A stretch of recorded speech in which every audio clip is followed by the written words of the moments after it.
वाशिम आद्यगुरु शंकराचार्य बचाव समिती जिल्हा वाशिमच्या वतीने आज दिनांक 20 एप्रिल 2026 रोजी आद्यगुरु शंकराचार्य यांची जयंती जिल्ह्यात अत्यंत मोठ्या उत्साहात आणि भक्तिमय वातावरणात साजरी करण्यात आली।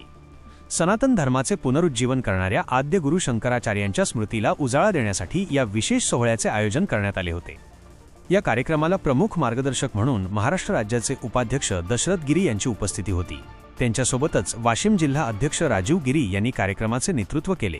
वाशिम शहराध्यक्ष श्री नागो गिरी यांनी कार्यक्रमाच्या नियोजनात मोलाची भूमिका बजावली।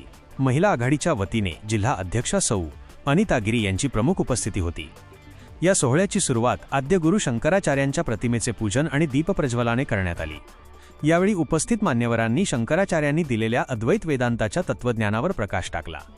बचाव समितीच्या माध्यमातून सामाजिक एकता आणि संस्कृतीचे संवर्धन कसे करता येईल यावरही यावेळी सविस्तर चर्चा करण्यात आली।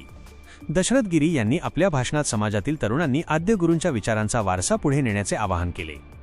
या मंगलमयी प्रसंगी जिल्ह्यातील विविध भागांतून आलेले समाज बांधव आणि भगिनी मोठ्या संख्येने उपस्थित होते। सर्वांच्या उपस्थितीने कार्यक्रमाची शोभा वाढली। कार्यक्रमाच्या शेवटी सामूहिक आरती करण्यात आली आणि प्रसादाचे वाटप करून सोहळ्याची सांगता झाली। वाशिम शहरातील या सोहळ्याने संपूर्ण जिल्ह्यात आध्यात्मिक चैतन्य पसरले आहे। अशा नवनवीन बातम्यांसाठी चॅनलला सबस्क्राइब करा आणि पाहत रहा MH न्यूज मराठी।